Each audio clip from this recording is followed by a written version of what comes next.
Oleh sangka oh ya lematan dunia Teba-teba wani karang Teba-teba ni hutan kosong ke Nanda, kapan sampai? Nungguin Bang Saru asli hari ini. Pasti mau ngobrolin kopi nih. Iya dong. Majana kuring kala. Jadi kalau ini ada nadi, saya belah nadi ini, itu yang keluar bukan darah, tapi tetesan air kopi. Asik. Itu ada di Winongkal gitu. Jadi jumpa petani di sana Bang Iwan. Benar sekali. Akhirnya ketemu juga nih sama Bang Sarhan. Gimana kabarnya Bang Sarhan? Sehat? Sehat. Apanya? Ini yang biji kopi yang, masih merah kayak begini? Ini bisa dimakan? Saya coba ya. Sejahtera petani kopi. Sejahtera nih kopi kami. Tari kasih kita karena ngirang wahani kopi.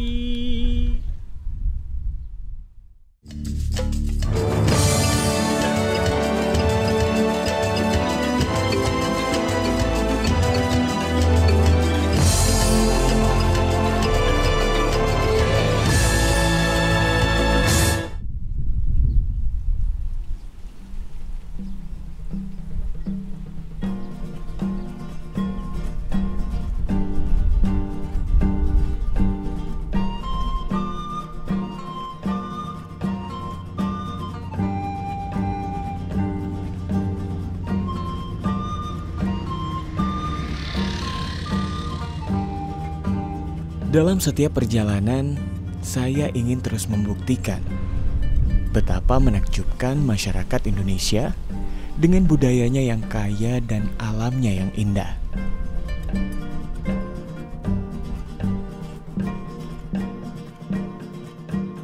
Kali ini perjalanan membawa saya menjelajahi salah satu dataran tinggi Sumatera, di mana masyarakat suku ini begitu dikenal karena kopinya yang mendunia. Kemana? Mau ke kebun, Pak. Mau ke kebun? Iya. Di mana kebunnya? Senang seputaran sini juga. Kami numpang ya. Boleh, Kami boleh Bu. numpang ya Pak, mau metik kopi. Siap. Oke. Boleh naik di belakang Bu ya? Bisa. Ya, Tanoh Gayo. Sebagai penikmat kopi, ini adalah perjalanan yang telah lama saya nantikan. Mencari tahu bagaimana kopi dapat memengaruhi tradisi serta budaya masyarakat Gayo, sehingga mereka dapat melahirkan kopi-kopi terbaik dunia. Untuk menemukan jawabannya, saya menghampiri salah satu teman. Bang Iwan! Hey, halo. Seorang pemuda Gayo yang juga memiliki ketertarikan terhadap kopi. Bang Iwan! Siap. Bro. Sehat Bang? Sehat, alhamdulillah. Gimana kabarnya hari ini? Alhamdulillah sehat ya seperti ini. Udah berapa lama ya kita nggak ketemu Bang? Ya udah cukup lama ya nggak teringat lagi. Tapi seriusan aku juga cukup tertarik untuk pengen tahu kopi terbaik dunia yang asalnya dari Takengon ini seperti apa kira-kira petaninya ya Bang Iwan? Nanda mudah, untuk tahunya Nanda cukup mudah, tinggal ya datanglah ke lokasi yang recommended begitu. Okay. Ada Atulintang atau di Sabun Winongkal. Nah, yang saya rekomendasikan bisa ketemu rekan saya Sarhan, itu ada di Winongkal gitu. Oke, berarti udah dapat tempatnya Ya. Winongkal. Ya. Jadi jumpa petani di sana Bang Iwan. Benar sekali. Kalau gitu terima kasih Bang Iwan. Baik. Sampai ketemu lagi. Nanti Baik, kita Bang. ngobrol lagi ya. Siap, Nanda. Selamat Makasih. datang lagi. Ya Bang, makasih.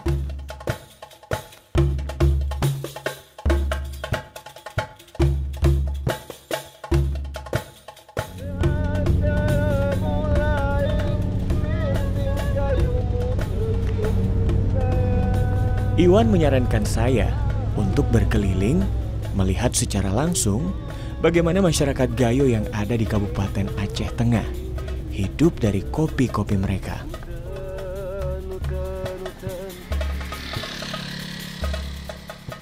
Melihat kebun-kebun kopi di tanah Gayo, saya jadi makin tahu kalau kopi adalah tanaman yang toleran, tidak egois. Tanaman kopi ini dapat tumbuh berdampingan dengan tanaman-tanaman lain. Mungkin ini yang menjadi alasan kenapa kopi dianggap sebagai tanaman yang konservatif. Setelah menempuh perjalanan sekitar 1 jam dari pusat kota, saya telah sampai di Desa Wihnongkal, Kecamatan Kute Panang, Kabupaten Aceh Tengah. Desa yang berada di ketinggian sekitar 1.500 meter di atas permukaan laut. Hanya kurang 600 meter lagi untuk menyamai ketinggian Gunung Salak di Jawa Barat dan Gunung Sibayak di Sumatera Utara.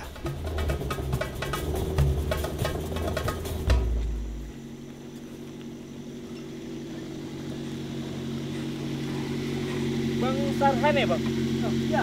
Bang Sarhan? Iya. Oh, Bang Sarhan, sebentar. Saya parkirin mobil dulu. Boleh.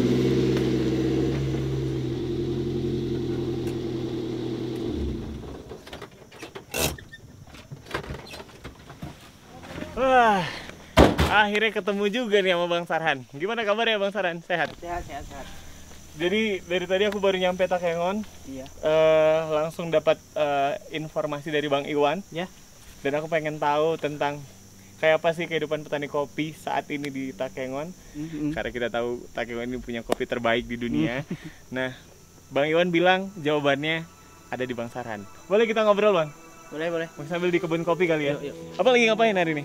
Ya, hari ini kita ada Keberadaan kopi Arabica di Tanah Gayo tidak terlepas dari kehadiran bangsa Belanda di daerah ini. Mereka membuka perkebunan kopi untuk pertama kalinya pada tahun 1918. Pembukaan kebun kopi seluas 100 hektar ini juga turut membuka kampung baru bagi masyarakat Gayo di sekitarnya. Dan pada tahun 1925, mereka membuat sejarah baru dengan membuka kebun kopi rakyat yang kini menjadi sumber penghidupan bagi masyarakat Gayo. Masih panen, masih banyak atau ini udah mulai banyak?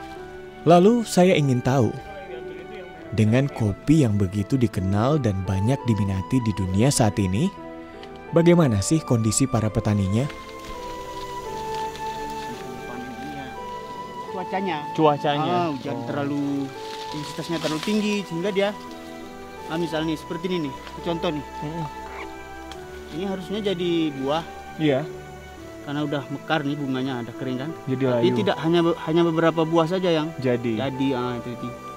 Nah, harusnya dia agak banyak seperti ini. Nah, ini kalau yang 7 bulan yang lalu seperti ini nih, Oke. banyak ya.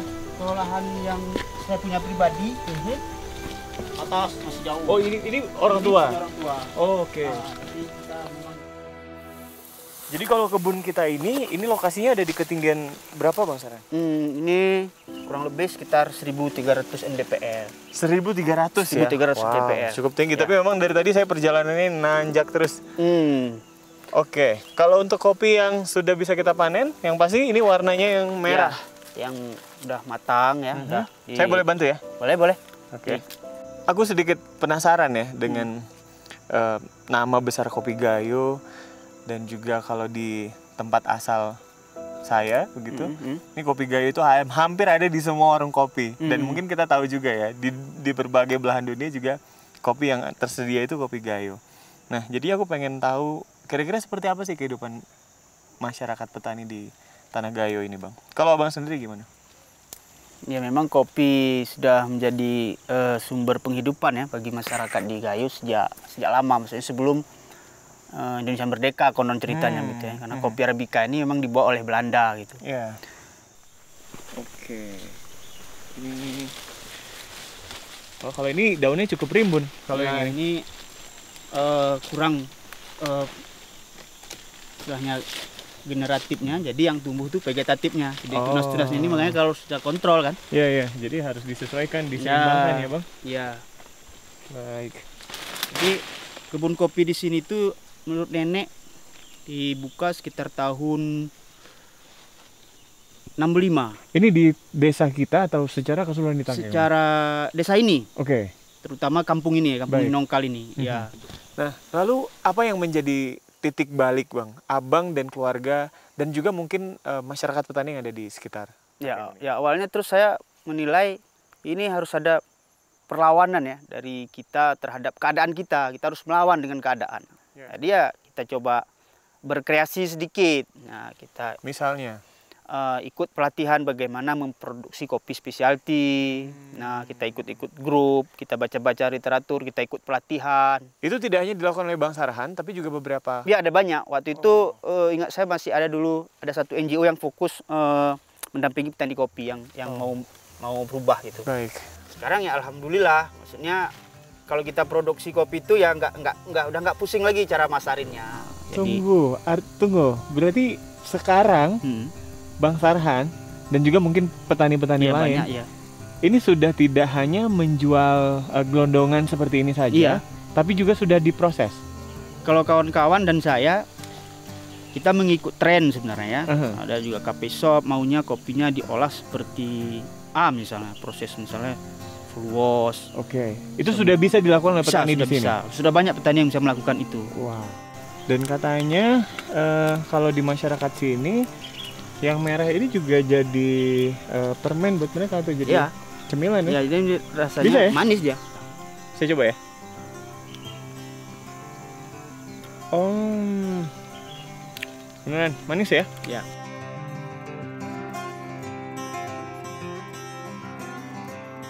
Ya, kalau dengan berjalannya waktu sampai hari ini saya pribadi ya merasa cukup bersyukur ya dengan terbukanya ya kopi Gayo dikenal semua orang. Sekarang udah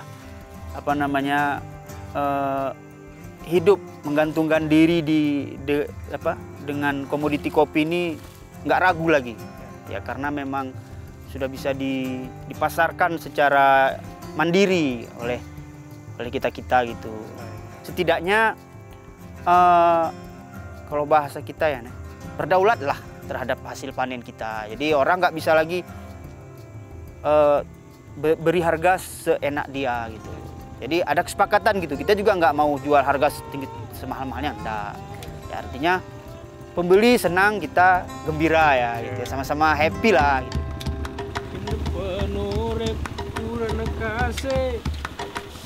Wah, nyampe di rumah Bang Sarhan ya. Saat ini, Sarhan sudah berhasil memasarkan kopinya hingga ke luar negeri. Tidak hanya itu, Sarhan juga rutin menyuarakan tentang pertanian kopi yang berkelanjutan. Ia sadar betul bahwa tanah dan tanaman kopi yang dimiliki hari ini harus tetap terjaga dan kelak akan diwariskan ke generasi mendatang. Kopinya nanti.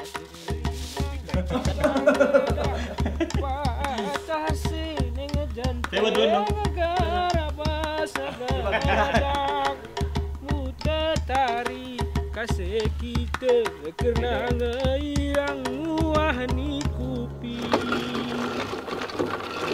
Saya diajak untuk melihat langsung bagaimana Sarhan memproses kopinya di rumah. Ini udah direndam berapa lama? 24 jam. 24 jam. Ya. Jadi ini udah bisa dijemur. Belum lagi. Oh, belum. Kita rendam Apalagi lagi ini? setelah kita cuci nih, ganti airnya. Direndam sekali lagi. Besok pagi baru. Nah, jadi Bang Sarhan ini udah memang benar-benar paham ya tentang proses-proses kopi apalagi yang mau dilakukan. Jadi dia nggak hanya sekedar menjual gabah saja, tapi ini sudah masuk ke proses semi wash Bang ya. Ini full wash. Oh, ini full wash ya. Ini full wash. Jadi nanti setelah di lendirnya dihilang dan ditukar airnya, ini akan difermentasi lagi, kemudian baru akan dijemur. Baru setelah itu dijual dengan harga yang tentunya jauh lebih tinggi ya Bang, Iya. daripada ngejual gabah. Ya, kita ngopi dulu nih. Wah. Kira-kira kopi yang Setelah semuanya selesai, kami pun menikmati segelas kopi yang sudah terlebih dahulu diproses oleh Sarhan. kopi cara orang zaman dulu minum kopi di Gayo. Ya, selain sebagai petani kopi, Sarhan juga merupakan seorang penikmat kopi ulung. Di daerah lain mungkin tidak banyak petani kopi yang bisa menikmati kopi dari hasil keringatnya sendiri. Kita minum sendiri. Kita tos dulu dong. Sejahtera petani kopi. Sejahtera nih kopi kami.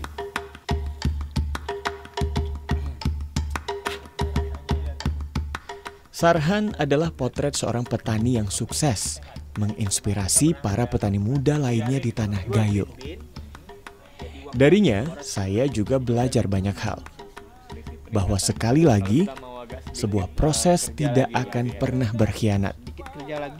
Sebuah proses akan menemukan jalannya, memberikan janji pada tuannya akan sebuah hasil yang setimpal.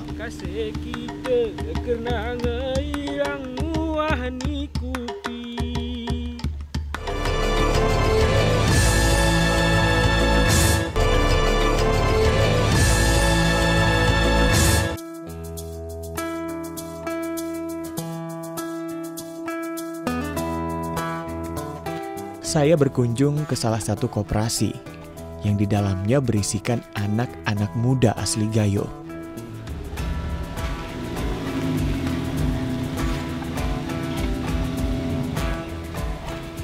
Mereka adalah orang-orang profesional di bidangnya yang benar-benar menjaga kualitas kopi Gayo hingga bisa dinikmati di berbagai belahan dunia. Jadi ini dia koperasinya. Luar biasa ya Bang. Jadi semuanya lagi ada aktivitas di sini. Lagi ada aktivitas. Kita di bisa sini. keliling. Boleh.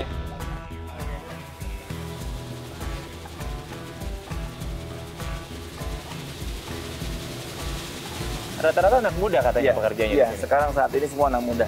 Jadi awalnya begini, kita itu mengasesmen ya, melihat potensi anak muda yang mau bergabung, kemudian mau loyalitas, mau berkorban, mau berjuang, melihat dari aktivitas mereka. Awalnya mereka tidak punya keterikatan aktivitas, kemudian kita ajak mereka untuk membangun. Ayo kita bangun koperasi. Gitu. Artinya tidak punya basic kopi sama Tidak sekali punya misalnya? basic kopi sama sekali. Wow. Sejak tahun 2019 kita mulai ekspor itu, seingat saya Oktober ya. Oktober itu kita kirim ke Taiwan, kita kirim ke Inggris, dan kita kirim ke Amerika. Baru mencoba 4 lot, 4 kontainer. Kemudian kita terus bergerak mencari mempromosi ke buyer-buyer Amerika. Dan di Agustus 2020 itu masa pandemi nih. Ya. 2019 pandemi, kemudian 2020 pandemi masih puncak-puncaknya. Itu gimana Iya, waktu itu? kita dapat kontrak komitmen dengan buyer sampai 40 kontainer. Jadi memang Konsepnya begini ya, kita itu memberikan informasi yang terbuka sama petani. Kita bilang, sebenarnya pembeli itu sangat suka dengan petani. Mereka sangat care ya, aware dengan kehidupan petani. Jadi kalau bisa, sebisa mungkin, mulai dari jajaran koperasi, pengurusnya sampai petani itu paham apa yang dimaksud oleh buyer, oleh pembeli itu sendiri.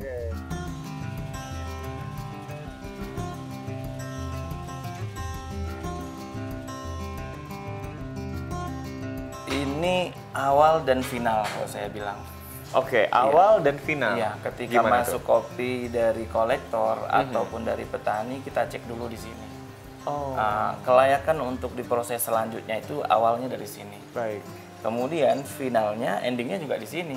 Oh, Jadi ini belum. disinilah dicek, setelah itu di cupping. Di cupping ini kita mau mengetahui sebenarnya karakter yang dimunculkan oleh produk kita itu seperti apa. Antara ada sweetness-nya, ada bodinya, ada flavornya seperti apa.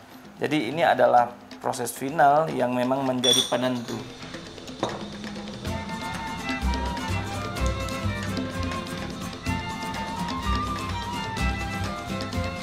Ya, faktanya kopi Gayo kini memang semakin dicari produsen dan penikmat kopi dunia. Kualitas kopi Gayo telah mendapat pengakuan internasional dengan memperoleh Fairtrade Certified dari organisasi internasional Fairtrade. Selain itu, kopi Gayo juga telah mendapatkan sertifikasi indikasi geografis dari Kementerian Hukum dan HAM.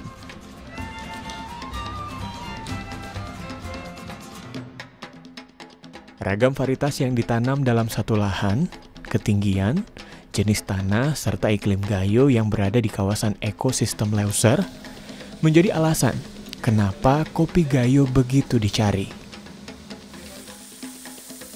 Juga ragam rasa yang dihasilkan dari tiap bijinya menjadikan karakter kopi Gayo unik dan tidak dapat dijumpai di daerah lain.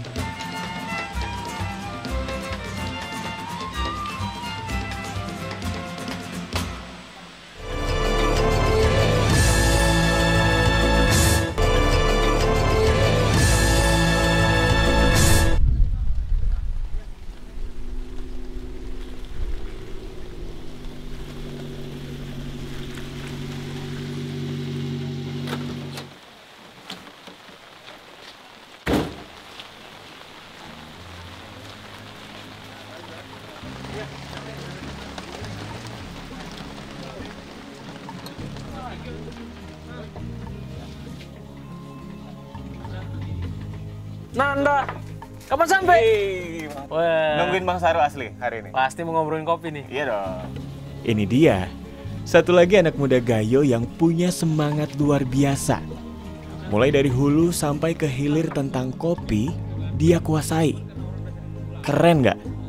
Sudah seperti Taipan yang menguasai seluruh dataran Cina. Kalau dilihat dari perawakannya, mungkin saya kelihatan jauh lebih muda. Padahal kami ini seumuran. Apalagi kalau sudah bicara soal kopi, si Syahru sudah kayak profesor. Tanpa perlu diperintah, isi kepalanya mengalir begitu saja, berceloteh tentang kopi. Bagaimana orang Gayo ini dengan kopi? Ya kalau aku bilang, borgol yang nggak ada kuncinya tuh. Itulah orang Gayo dengan kopi. Bukan saja jiwanya, tapi ruhnya juga sudah terikat dengan kopi. Itulah orang Gayo. Bagaimana saya mau tinggalkan kopi ketika orang tua kita nanti sudah bisa menyentuhkan jidatnya itu di batu Mekah tuh. Dari kopi. Masa iya kita mau tinggalkan? Nggak akan bisa. Ayo, Dari sini saya semakin paham. Jauh sebelum biji kopi menjadi secangkir kopi penuh kenikmatan, ada proses panjang yang harus dilalui. Ada cinta dan ketulusan dari kopi yang tumbuh mekar bersama keringat mereka. Ada doa dan harapan yang menghidupkan rasa dari setiap gelas kopi yang kita reguk. Nah, ngomongin soal hilir kopi Gayo. Ya. Kira-kira apa yang ngebuat hal itu juga mungkin hulu dan hilir sekarang kopi Gayo luar biasa. Mungkin sekarang lebih tersinergi ya orang-orangnya, antara petani dengan industri hilir itu lebih bersinergi. Ya. Kalau dulu kan semua rata-rata transaksi lewat tengkulak kan, lewat orang yang nggak ngerti itu. Ya misalnya Nanda nih, taunya cuma duit nih, ngebrokerin nih. Ya dari sana ada kopi jualin ke aku. Ya. Nah kalau sekarang makanya aku bilang orang udah lebih pintar gimana? Si rosternya udah mulai terjun ke petaninya sendiri, jumpai petaninya. Ya. Itulah kopi.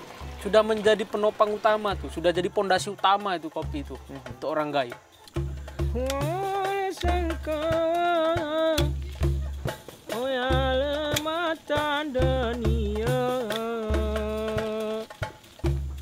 Teba-teba wani karang, teba-teba hani utan ko sengkewa.